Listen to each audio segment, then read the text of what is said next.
Hello friends, welcome to MK triple S स्पर्धा YouTube channel. सुरू करत आपला आजचा पेपर. पहिली न्यूज काय होती की Iranian parliament must possible exit from nuclear treaty. आता काय झालंय, इराणने काय केलंय, एनपीटी जी ट्रीटी होती, नॉन प्रोलिफरेशन ट्रीटी, त्याच्यातून ते म्हणतात की नॉन प्रोलिफरेशन ट्रीटी मधून ते माघार घ्यायचा विचार करतात. आता ही गोष्ट आहे जी आपल्याला नॉर्मली माहित नसती की एनपीटी मध्ये इराणने सुद्धा साईन केलं होतं एनपीटी मध्ये.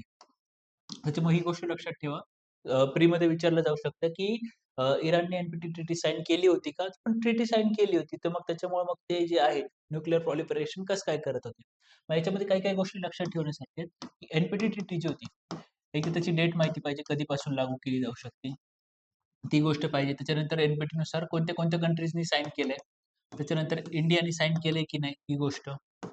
इंडियाने साइन नाही केलं. इंडियाने एनपीटी साइन नाही केली. त्याच्यानंतर इंडियाने सीटीबीटी ची ट्रीटी होती, ती सुद्धा साइन नाही केली. इंडियाचं म्हणणं होतं, की ह्या ज्या ट्रीटी होत्या एनपीटी आणि सीटीबीटी या बायस ट्रीटीज आहेत. त्यांचं म्हणणं होतं, की तुम्ही आधी जे आहे ते टेस्ट वगैरे करून घेताय. न्यूक्लिअर वेपन्स तुम्ही अॅक्वायर केलेत आणि त्याच्यानंतर आता म्हणताय, की तुम्ही बाकीचे देश नाही अॅक्वायर करू शकत.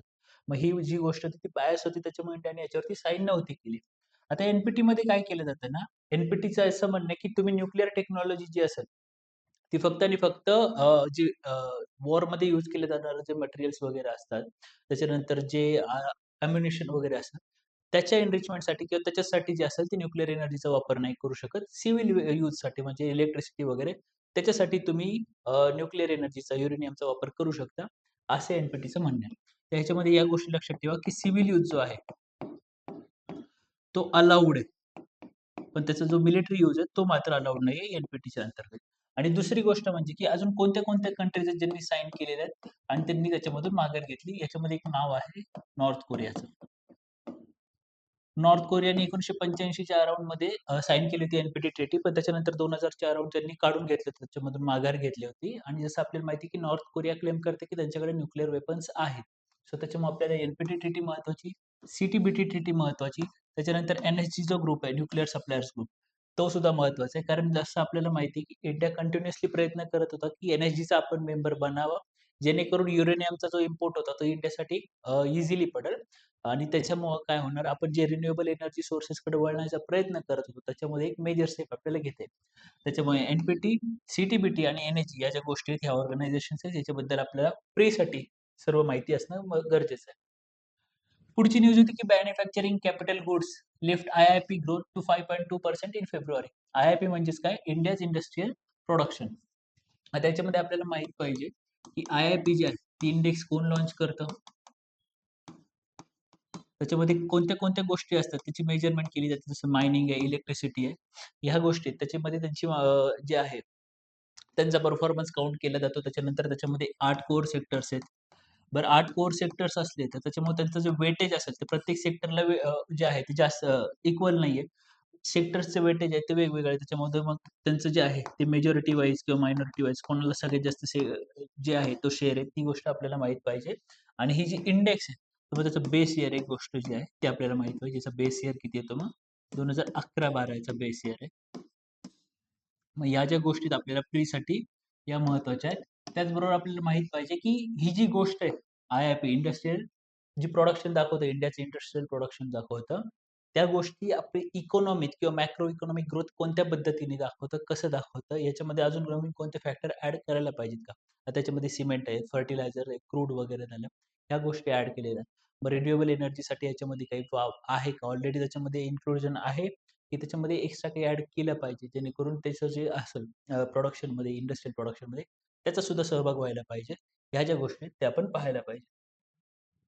पुढची न्यूज काय होती, की ह्याच्यामध्ये एक आर्टिकल आलं होतं, की चेन्नई जे आहे, चेन्नई जे वन ऑफ द असं स्टेट्स आहे, वन ऑफ द असे सिटीज आहे, जिथं काय होतंय ना, की अर्बनायझेशन तिथं वाढत पण चाललंय, पण त्याचबरोबर तिथलं जे रेंटल जे आहे, रेंटलची यील्ड म्हणा किंवा त्याचं जे रेंटचं जे रेशो आहे, ते एक प्रॉपरली आणि स्टेबल प्रमाणात वाढायला लागले.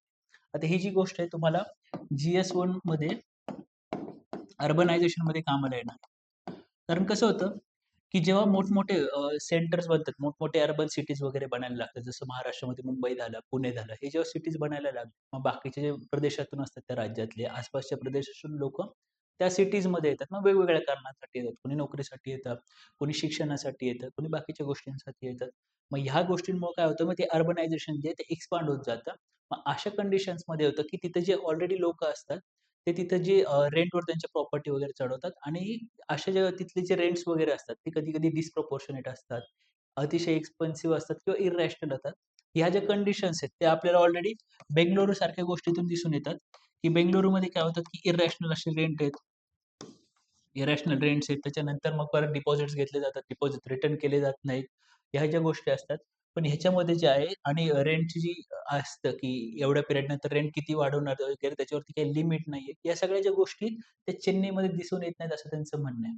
मग ह्या ज्या गोष्टी की अर्बनायझेशनमध्ये आता नवीन पुढं काय काय प्रॉब्लेम येऊ शकतात. तर मग रेंटिंग जे आहे, जर समजा मोठमोठे सिटीज तयार झाले, तर त्याची जी आपण माहिती की रिअल एस्टेटचे प्राइसेस मोठ्या प्रमाणात वाढत चालले. मग प्रत्येक जण जे आहे ते अशा मोठ्या सिटीजमध्ये घर अफोर्ड नाही करू शकत. मग ते रेंट करणार. मग रेंटिंगच्या बाबत अर्बनायझेशनच्या रिलेटेड तुम्ही काय-काय गोष्टी करू शकता? त्याला एक स्ट्रीमलाईन कसं करू शकता? त्याच्यावरती काही रूल्स रेग्युलेशन असतील. मग म्युनिसिपालिटीच्या ज्युरिस्डिक्शनमध्ये काय करू शकता किंवा स्टेट लेव्हलवरती असे काही कायदे करणं गरजेचे आहेत का? या ज्या गोष्टी त्या आपल्याला मेनसाठी महत्त्वाच्या असू शकतात. पुढची न्यूज काय होती की 50% Lok Sabha seat hike plan skewed against south, sets Telangana CM. आता आपल्यामध्ये एक न्यूज आली होती, की लोकसभेत जे सेन्सस होणार आहे 2026चं त्याच्यानंतर डिलिमिटेशन होणार आहे आणि त्याच्यामध्ये असं म्हटलं जातंय, की लोकसभेच्या जे सीट असतील, ते 543 वरून 832 पर्यंत जे आहेत, त्या नेल्या जाऊ शकतात.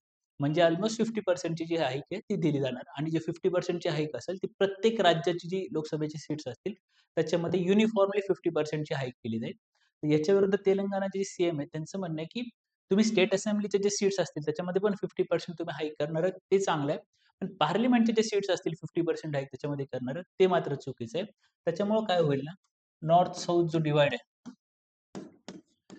तो अजून वाढत जाईल. हिंदी सेक्टर जो हिंदी बेल्ट जो असेल, त्यांचा डॉमिनन्स अजून जास्त वाढेल. साउथमध्ये जे स्टेट्स आहेत, त्यांचं डॉमिनन्स किंवा त्यांचं जे एक से असेल, तो खूप जास्त कमी होईल. ऑलरेडी त्याचं प्रपोर्शन आहे, ते डिस्प्रपोर्शनेटली डिव्हाईड झालेले आहेत सीट्स. म्हणजे लोकसभेमध्ये यूपीला 80 सीट्स आहेत, तर मग तामिळनाडूमध्ये जे सदर्न स्टेट्स आहेत, त्याच्यामध्ये सगळ्यात जास्त सीट आहेत ते तामिळनाडूला ते 39 आहेत.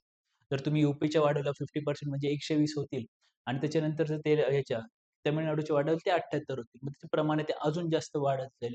मग ह्यामुळे त्यांचं म्हणणं आहे, की तुम्ही पार्लमेंटमध्ये ह्या पद्धतीने वाढवू नका. त्याच्यामुळे काय होणार हिंदी बेल्टचा जो आहे तो डॉमिनन्स जास्त वाढेल. दुसरी गोष्ट नॉर्थ साउथ डिव्हाईड अजून जास्त वाढेल. त्याच्यामुळे काय होणार जे पार्टीज असतील मेजर पॉलिटिकल पार्टीज त्याचं पार्लमेंट किंवा नॅशनल जे असेल नॅशनल गव्हर्नमेंट बनवायचं असेल त्यांना युनियन गव्हर्नमेंटसाठी ते मेजरली फक्त हिंदी बेल्टच्या रिजनवरतीच जे असेल ते फोकस करतील. सदर्न बेल्टवरती जे असेल ते त्यांचं दुर्लक्ष होईल. त्याच्यामुळे ह्या ज्या गोष्टीत आपल्याला की नॉर्थ साउथ डिव्हाईड झाला. या गोष्टींवरती जो असेल तो आपल्याला मेन्ससाठी प्रश्न विचारला जाऊ शकतो. याच्या बाबतीत काय-काय करायला पाहिजे? त्याच्यावरती काय ॲक्शन घेऊ शकता? आता ह्याच्याशीच रिलेटेड जे आहे, ते एक आर्टिकल आलं होतं एडिटोरियलमध्ये की एन्शुरिंग फेडरलिझम विथिन डिलिमिटेशन. आता त्यांचं म्हणणं आहे डिलिमिटेशन जे आहे ते फेडरलिझमला गृहीत धरून केलं पाहिजे. आता हे रायटरचं काय म्हणणं आहे की जो टी-एफ-आर रेट असतो म्हणजे टोटल फर्टिलिटी रेट. आता ह्याच्यासाठी बऱ्याच स्टेट्सनी जे होते ते मेहनत घेतली होती. आता 2005 पर्यंत काय झालं होतं की हिमाचल प्रदेश, पंजाब, दिल्ली, गोवा, आंध्र तेलंगणा, मग कर्नाटक, केरळ आणि तामिळनाडू यांनी काय केलं होतं, जो एक टी-एफ-आर होता, जो 2.1 पर्यंत मेंटेन करायचा होता, त्यापर्यंत त्यांनी मेंटेन केला होता. आणि आता जसं आपल्याला माहिती आहे, की टी-एफ-आर वर जो होता त्यांचा सदर्न स्टेट्सचा, तो 2 पेक्षा बराच खाली सुद्धा गेला. अल्मोस्ट 1.6 पर्यंत त्यांची लेव्हल घसरलेली आहे. मग अशा कंडिशनमध्ये जर ज्या स्टेट्सने ऑलरेडी मेहनत घेतली, की त्यांची पॉप्युलेशन कंट्रोल केली पाहिजे, अशा स्टेट्सला मग आपण जे असेल ते आपण म्हणतो, की इन्सेंटिव्ह देण्याच्या ऐवजी तर त्यांच्या सीट्स कमी झाल्या, तर मग त्यांना जे असेल ते पॉप्युलेशन मेजरमेंटची जी त्यांनी उचलले होते, त्याला इन्सेंटिव्ह कसं देणार आपण? आणि जर ते नाही दिलं, तर मग इथून पुढे जे असेल ते गव्हर्नमेंट पॉलिसीज बाबतीत हे स्टेट जे असतील, ते तेवढे जे असतील ते एन्थुसियास्टिक वगैरे किंवा ते प्रॉपरली राबवावेत, यासाठी ते प्रयत्न करणार नाहीत. कारण त्यात काय झालं होतं, की फक्त 5 स्टेट असे होते, जसे यूपी, बिहार, झारखंड, मेघालय आणि मणिपूर, ज्यांना हा 2.1चा जो टी-एफ-आर होता, तो मेंटेन करता आला नव्हता. आता याच्यामध्ये त्यांचं काय म्हणणं आहे अजून, की फायनान्स कमिशन काय करतं, फायनान्स कमिशन पॉप्युलेशनची जी साईझ असेल, त्याला वेटेज देतं. पण बाकीच्या गोष्टींना आपण जसं मग जे असेल पॉप्युलेशन कंट्रोल मेजरसाठी तुम्ही कोणते-कोणते पावलं उचलले होते, याच्यावरती ते लक्ष देतात. बाकीचे जे फॅक्टर्स असतात, त्याच्यावर सुद्धा लक्ष देतात आणि त्यानुसार ते फंड अलोकेशन करतात. सो हे त्या रायटरचं म्हणणं आहे, की तुम्ही सुद्धा या बाकीच्या गोष्टी सुद्धा पाहिल्या पाहिजेत आणि डिलिमिटेशनमधून फेडरलिझमचं जे तत्व आहे, ते इन्शुअर केलं पाहिजे. त्याच्यामुळे आपल्याला काय करायला पाहिजे की डिलिमिटेशन आणि सेन्सस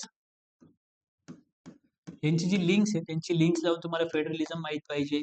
नॉर्थ साऊथ डिवाइड या ज्या गोष्टी असतील, नॉर्थ साऊथ डिवाइड झाल्या या गोष्टी आपल्याला माहित पाहिजे. त्याच्यामध्ये आपण तुम्ही काय काय करायला पाहिजे, कसं कसं करायला पाहिजे या गोष्टी माहित पाहिजेत.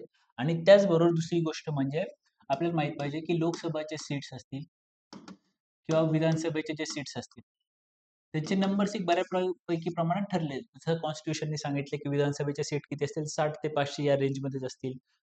लोकसभेच्या 552 सीटा अलोकेट केल्या होत्या.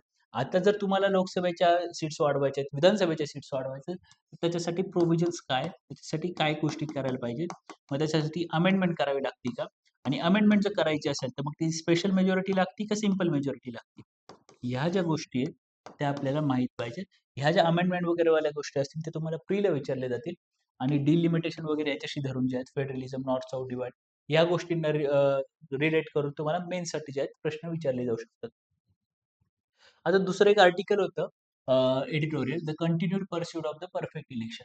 आता रायटरचं काय म्हणणं आहे की भारतामध्ये कंटिन्युअसली इलेक्शन होत राहतात. आता ऑलमोस्ट 75 वर्ष आपल्याला होऊन गेले स्वातंत्र्यानंतर पासून.